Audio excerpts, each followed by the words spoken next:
असलाकुम, सत श्री अकाल, नमस्कार दोस्तों। मैं हाँ अहमद रज़ा और इस ਵੇਲੇ ਅਸੀਂ ਤੁਹਾਨੂੰ घुमा ਰਹੇ ਹਾਂ तहसील बिंचनाबाद ਦਾ ਏਰੀਆ। ਔਰ ਬਿੰਚਨਾਬਾਦ ਪੈਂਦਾ ਡਿਸਟ੍ਰਿਕਟ ਬਾਵਲ ਨਗਰ ਦੇ ਵਿੱਚ ਔਰ ਬਾਵਲ ਨਗਰ ਲਹਿੰਦਾ ਪੰਜਾਬ ਪਾਕਿਸਤਾਨ। ਰੂਰਲ ਪੰਜਾਬ ਦੇ ਏਰੀਆ ਅਸੀਂ ਤੁਹਾਨੂੰ ਇਸ ਲਈ ਵੀ ਵਿਖਾਉਂਦੇ ਹੁੰਦੇ ਹਾਂ ਕਿ ਬਹੁਤ ਸਾਰੇ ਲੋਕ ਇੱਥੋਂ ਮਾਈਗ੍ਰੇਟ ਕਰਕੇ ਗਏ ਤੇ ਉਹਨਾਂ ਦੇ ਜਿਹੜੇ ਅਗਰ ਆਉਣ ਵਾਲੀ ਨਸਲ ਹੈ ਉਹ ਅਕਸਰ ਸਾਡੇ ਚੈਨਲ ਰਾਹੀਂ ਜਾਂ ਮੇਰੇ ਨੰਬਰ ਤੇ ਉਹ ਮੈਸੇਜ ਕਰਦੇ ਰਹਿੰਦੇ ਨੇ ਕਿ ਸਾਨੂੰ ਕੁਝ ਦਿਖਾਓ ਏਰੀਏ। ਸੋ ਅੱਜ ਖਾਸ ਏਰੀਆ ਜਿਹੜਾ ਤੁਹਾਨੂੰ ਅਸੀਂ ਦਿਖਾਉਣ ਲੱਗੇ ਹਾਂ, एक पिंड है, बड़ा तारीखी हिस्टोरिकल पिंड है बहावलगढ़। और बहावलगढ़ की मैं पहले भी कोई 2-3 वीडियोज़ ਦੇ ਵਿੱਚ मैं दस चुका हाँ कि 1870 तक इस पूरे एरिए का तहसील बिंचनाबाद जी मौजूदा है डिस्ट्रिक्ट जोड़ा बहावल नगर है, इस पूरे एरिए की निज़ामत या ज़िले मकाम जोड़ा हा वो बहावलगढ़ है। एक बड़ा पिंड फैलिया होया 3-4 किलोमीटर तक, 5 किलोमीटर तक पिंड फैलिया होया सी।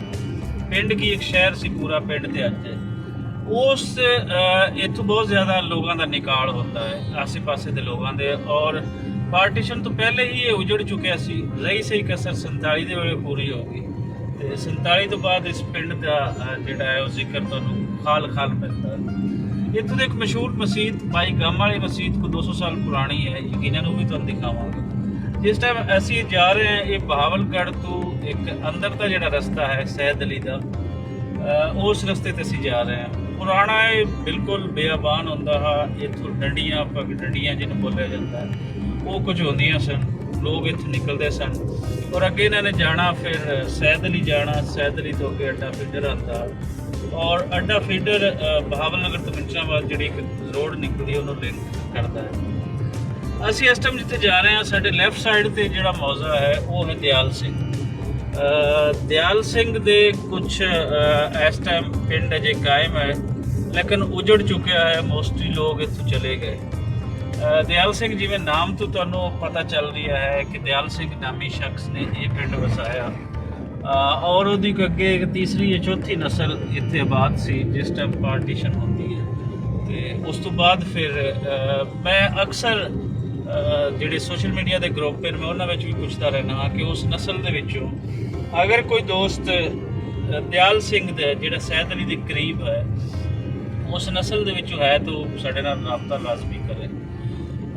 ਇਸ ਤੋਂ ਅੱਗੇ ਅਸੀਂ ਜਾਂਦੇ ਹਾਂ ਲੈਫਟ ਸਾਈਡ ਤੇ ਮੈਂ ਕਹਾਂਗਾ ਜ਼ਹੀਰ ਵੱਟੂ ਸਾਹਿਬ ਨੂੰ ਕਿ ਉਹ ਦਿਖਾਵੇ ਇਹ ਪੂਰਾ ਏਰੀਆ ਜਿਹੜਾ ਹੈ ਇਹ ਨਜ਼ਰ ਆ ਰਿਹਾ ਹੈ ਆਪਣਾ ਦਿਆਲ ਸਿੰਘ ਦਾ। ਇਸ ਤੋਂ ਪਿੱਛੇ ਪੁਰਾਣਾ ਪਿੰਡ ਹੈ, ਇਹ ਨਵੀਂ ਆਬਾਦੀ ਹੋਈ और हुण असीं फ्रंट ते आने ते यह है ਇਹਦਾ बड़ा तुसीं नाम कह लो कि बड़ा एक अजीब और मनफरद नाम है जोरू वाला खूह।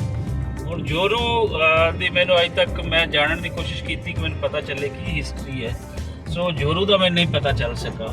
हाँ इत्थों की एक जिहड़ी पार्टीशन स्टोरी दे विच एक किरदार है वो मोहम्मद कुमार का ਜਿਹੜੀ ਸਟੋਰੀ ਮੈਂ ਇੱਕ ਦਫਾ ਕੀਤੀ ਵੀ ਸੀ। ਤੁਲਸੀ ਰਾਮ ਜਿਹੜਾ ਮੁਨਸ਼ੀਆਂ ਉਤਾੜ ਦੇ ਨੰਬਰਦਾਰ ਸੀ, ਜਦੋਂ ਪਾਰਟੀਸ਼ਨ ਹੋ ਜਾਂਦੀ ਹੈ ਤਾਂ ਉਸ ਤੋਂ ਬਾਅਦ ਉਸ ਦੀ ਕੋਈ ਜ਼ਿਹਨੀ ਹਾਲਤ ਸਹੀ ਨਹੀਂ ਸੀ ਉਸ ਮੁਹੰਮਦ ਕੁਮਾਰ ਦੀ ਤੇ ਉਹ ਬਾਰਡਰ ਟੱਪ ਜਾਂਦਾ ਹੈ ਇੱਧਰ ਆਪਣਾ ਗੰਗਾ ਨਗਰ ਵਾਲੀ ਸਾਈਡ ਤੇ।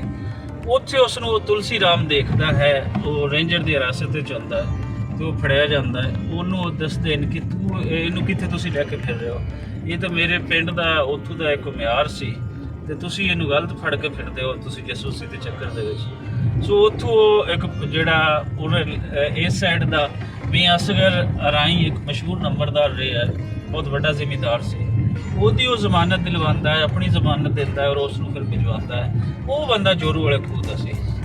ਸੋ ਜੋਰੂ ਵਾਲੇ ਖੂਹ ਦਾ ਅੱਜ ਤੱਕ ਨਾਮ ਦਾ ਜਿਵੇਂ ਪਹਿਲੇ ਦੱਸਿਆ ਉਹ ਨਹੀਂ ਪਤਾ ਚੱਲ ਸਕਿਆ। ਜਿੱਥੋਂ ਅਸੀਂ ਸਿੱਧੇ ਜਾ ਰਹੇ ਹਾਂ ਇਸ ਦੇ ਆਸੇ ਪਾਸੇ ਅੱਗੇ ਫਰੰਟ ਤੇ ਜਿਹੜਾ ਮੇਨ ਇੱਕ ਪਿੰਡ ਆਏਗਾ ਸੈਦ ਅਲੀ ਹੈ। ਸੈਦ ਅਲੀ ਪੁਰਾਣਾ ਪਿੰਡ ਹੈ, ਬਾਕੀ ਇੱਥੇ ਸਾਰੀਆਂ ਨਵੀਆਂ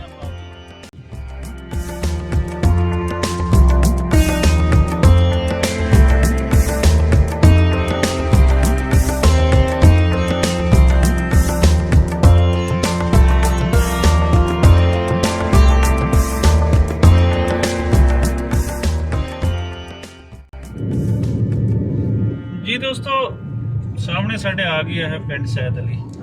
और पिंड सैद अली के बारे दसते जाइए कि ये सैयद फैमिली का पिंड है। इतों के पिछलियां 2-3 नस्लों तो ਜਿਹੜੇ ਸਾਡੇ ਮੋਸਟਲੀ ਇਸ ਏਰੀਏ ਦੇ MPA MNA ਹੁੰਦੇ ਨੇ ਉਹ ਇੱਥੋਂ ਦੇ ਹੀ ਸੈਯਦ ਅਸਗਰ ਸ਼ਾਹ ਮੌਜੂਦਾ ਹੈ, ਲੇਕਿਨ ਇਸ ਵੇਲੇ ਮੇਰੇ ਖਿਆਲ ਦੇ ਵਿੱਚ ਉਹ ਵਿਨਿੰਗ ਪੋਜੀਸ਼ਨ ਵਿੱਚ ਨਹੀਂ ਹੈ।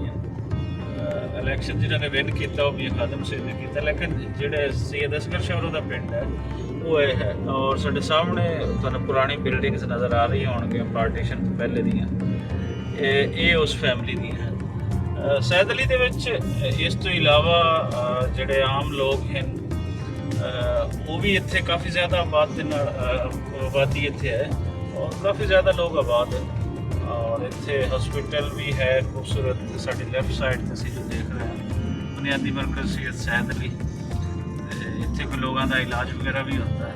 ਔਰ ਇਸ ਥੋੜ੍ਹਾ ਜਿਹਾ ਅੱਗੇ ਅਸੀਂ ਜਾਂਦੇ ਹਾਂ ਅਤੇ ਕੋਈ ਜਿਹੜਾ ਸਭ ਤੋਂ ਅੱਛੀ, ਇਸ ਤੋਂ ਵੀ ਅੱਛੀ ਚੀਜ਼ ਹੈ, ਉਹ ਸਾਡੇ ਰਾਈਟ ਸਾਈਡ ਲੈਫਟ ਸਾਈਡ 'ਤੇ ਹੀ ਜਿਹੜਾ ਕਿ ਸਕੂਲ ਆ ਰਿਹਾ ਹੈ, ਇਹ ਹੈ ਗਰਲਜ਼ ਪ੍ਰਾਇਮਰੀ ਸਕੂਲ ਹੈ, ਗਰਲਜ਼ ਹਾਈ ਸਕੂਲ ਹੈ। ਔਰ ਖੁਸ਼ੀ ਹੈ ਕਿ ਪਿੰਡਾਂ ਥਾਵਾਂ ਦੇ ਵਿੱਚ ਵੀ ਹਾਈ ਸਕੂਲ ਲੈਵਲ ਦੇ ਪਿੰਡ ਜਿਹੜੇ ਹਨ ਉਹ ਸਾਨੂੰ ਨਜ਼ਰ ਆ ਰਹੇ ਹਨ।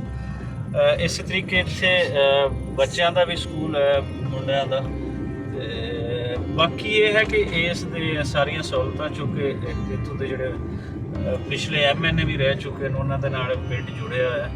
ਰੋਡ ਵਗੈਰਾ ਦੀ ਕੰਡੀਸ਼ਨ ਤੁਹਾਨੂੰ ਬਹੁਤ ਬਿਹਤਰ ਨਜ਼ਰ ਆਏਗੀ ਔਰ ਇੱਕ ਵੱਡਾ ਪਿੰਡ ਹੈ, ਇਸ ਲਈ ਤੁਹਾਨੂੰ ਇੱਥੇ ਜਿਹੜੀ ਆਮ ਪਬਲਿਕ ਦੀ ਲਾਈਫ ਹੈ ਤੁਹਾਨੂੰ ਉਹ ਵੀ ਨਜ਼ਰ ਆਏਗੀ, ਉਹਨਾਂ ਦੀਆਂ ਖੁਸ਼ੀਆਂ ਸਾਰਾ ਕੁਝ। ਇਹ ਜਿਸ ਤਰੀਕੇ ਨਾਲ ਤੁਸੀਂ ਰਾਈਟ ਸਾਈਡ 'ਤੇ ਦੇਖ ਰਹੇ ਹੋ, ਤੁਹਾਨੂੰ ਇੱਥੇ ਬੱਚਿਆਂ ਦੇ ਪੰਗੋੜੇ ਇਹ ਤਕਰੀਬਨ ਪਰਮਾਨੈਂਟ ਹੀ ਇੱਥੇ ਲੱਗੇ ਹੁੰਦੇ ਨੇ ਅਤੇ ਇਹ ਬੱਚੇ ਤੁਸੀਂ ਵੀ ਦੇਖ ਸਕਦੇ ਹੋ ਕਿ ਕਿਤਨੇ ਖੁਸ਼ ਹਨ। ਇੱਥੋਂ ਦੇ ਆਸੇ-ਪਾਸੇ ਅਗਰ ਅਸੀਂ ਦੇਖਦੇ ਹਾਂ ਤਾਂ ਜਿਹੜੇ ਪਿੰਡ ਉਹ ਅੱਗੇ ਆਉਣਗੇ, ਦੀਵਾਨ ਵਾਲਾ ਹੈ, ਹਾਫਿਜ਼ ਵਾਲਾ ਹੈ। ਔਰ ਅਗਰ ਇੱਥੋਂ ਅਸੀਂ ਲੈਫਟ ਸਾਈਡ 'ਤੇ ਅੱਗੇ ਜਾਈਏ ਇੱਕ ਗਾਦੇ ਵਾਲਾ ਪਿੰਡ ਹੈ, ਗਾਦੇ ਵਾਲਾ ਵੀ ਸਿੱਖ ਸਰਦਾਰਾਂ ਦਾ ਪਿੰਡ ਸੀ। ਔਰ ਤੁਸੀਂ YouTube 'ਤੇ ਅਗਰ ਸਰਚ ਕਰੋਗੇ ਤਾਂ ਤੁਹਾਨੂੰ ਗਾਦੇ ਵਾਲੇ ਦੇ ਇੱਕ ਬਜ਼ੁਰਗ ਜਿਹੜੇ ਜਸ ਤੁਸੀਂ ਗਾਦੇ ਵਾਲਾ ਪਾਰਟੀਸ਼ਨ ਸਟੋਰੀ ਲਿਖੋਗੇ ਅਤੇ ਤੁਹਾਨੂੰ ਉਹਦੇ 'ਤੇ ਇੱਕ ਬਜ਼ੁਰਗ ਮਿਲਣਗੇ, ਉਹ ਆਪਣੇ ਪਿੰਡ ਦੇ ਬਾਰੇ ਅੱਜ ਕੱਲ੍ਹ ਉਹ ਇੰਡੀਆ ਦੇ ਵਿੱਚ ਇੰਡੀਅਨ ਪੰਜਾਬ ਦੇ ਵਿੱਚ ਚੜ੍ਹਦੇ ਪੰਜਾਬ ਦੇ ਵਿੱਚ ਉਹ ਦੱਸਣਗੇ ਕਿ ਮੇਰਾ ਪਿੰਡ ਕਿਵੇਂ ਹੁੰਦਾ ਸੀ। ਇਹ ਬਿਲਕੁਲ ਗਾਦੇ ਵਾਲਾ ਜਿਹੜੀ ਨਹਿਰ ਫੋਰਡਵਾ ਹੈ ਉਸ ਦੇ ਬਿਲਕੁਲ ਉੱਪਰ ਹੈ ਜੀ। ਜਿਵੇਂ ਸੈਦ ਅਲੀ ਤੋਂ ਅਸੀਂ ਆਉਂਦੇ ਹਾਂ ਅਤੇ ਇੱਥੇ ਸੇਮ ਦਾ ਪਲ ਕ੍ਰਾਸ ਕਰੀਏ ਅਤੇ ਅੱਗੇ ਪਿੰਡ ਜਿਹੜਾ ਹੁਣ ਸਟਾਰਟ ਹੋ ਚੁੱਕਾ ਹੈ, ਇਹ ਦੀਵਾਨ ਵਾਲਾ ਬਹੁਤ ਮਸ਼ਹੂਰ ਪਿੰਡ ਹੈ। ਇੱਥੋਂ ਦੇ ਇੱਕ ਦੀਨੀ ਤਾਲੀਮ ਦੇ ਹਵਾਲੇ ਦੇ ਨਾਲ ਵੀ ਇੱਥੋਂ ਦਾ ਇੱਕ ਮਦਰਸਾ ਜਿਹੜਾ ਦੀਵਾਨ ਵਾਲਾ ਹੈ ਉਹਦੇ ਵਿੱਚ ਕਾਫੀ ਜ਼ਿਆਦਾ ਲੋਕ ਪੜ੍ਹ ਕੇ ਨਿਕਲ ਰਹੇ ਨੇ। ਔਰ ਇੱਥੋਂ ਅਸੀਂ ਦੇਖੀਏ ਤਾਂ ਰਾਈਟ ਸਾਈਡ 'ਤੇ ਜਿਤਨਾ ਪਿੱਛੇ ਵਾਲੀ ਸਾਈਡ 'ਤੇ, ਕਿਉਂਕਿ ਅਸੀਂ ਮੇਨ ਰੋਡ ਤੋਂ ਜਾ ਰਹੇ ਹਾਂ, ਇਸ ਤੋਂ ਰਾਈਟ ਸਾਈਡ 'ਤੇ ਪਿੱਛੇ ਪੂਰਾ ਇੱਕ ਪਿੰਡ ਬਹੁਤ ਵੱਡੇ ਲੈਵਲ ਦਾ ਉਹ ਆਬਾਦ ਹੈ, ਜਿਸ ਨੂੰ ਅਸੀਂ ਕਹਿ ਸਕਦੇ ਹਾਂ ਕਿ ਕੋਈ ਇਸ ਦੀ ਆਬਾਦੀ ਜਿਹੜੀ ਹੈ ਉਹ ਕੋਈ 1000 ਲੋਕਾਂ ਤੋਂ ਉੱਪਰ ਹੋਏਗੀ, ਮਿਨੀਮਮ 1000 ਲੋਕਾਂ ਦਾ ਪਿੰਡ ਹੈ ਅਗਰ ਰੋਡ ਤੋਂ ਹਟ ਕੇ ਹੈ। ਇੱਥੇ ਦੀ ਖੂਬਸੂਰਤ ਜਿਹੜੀ ਤੁਸੀਂ ਦੇਖ ਸਕਦੇ ਹਾਂ ਮਸਜਿਦ ਬੜੀ ਖੂਬਸੂਰਤ ਰਾਈਟ ਸਾਈਡ 'ਤੇ ਨਜ਼ਰ ਆ ਰਹੀ ਹੈ। ਔਰ ਰੋਡ ਦੇ ਇਰਦ ਗਿਰਦ ਜਿਹੜੀ ਵੱਧਦੀ ਹੋਈ ਆਬਾਦੀ ਹੈ ਇਹ ਵੀ ਇੱਕ ਜਿਵੇਂ ਭੂਚਾਲ ਆ ਰਹੀ ਹੈ।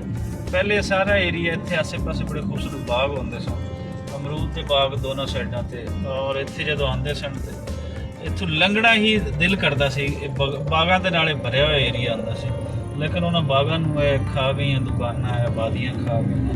ਔਰ ਇਹੀ ਆਉਣ ਵਾਲੇ ਪੰਜਾਬ ਦਾ ਅਲਮੀਆ ਹੈ ਕਿ ਵੱਧਦੀ ਹੋਈ ਆਬਾਦੀ, ਉਹ ਬਣਦੇ ਹੋਏ ਘਰ ਔਰ ਘਟਦੀ ਹੋਈ ਜ਼ਰਾਅਤ, ਇਹ ਸਾਨੂੰ ਹਰ ਜਗ੍ਹਾ 'ਤੇ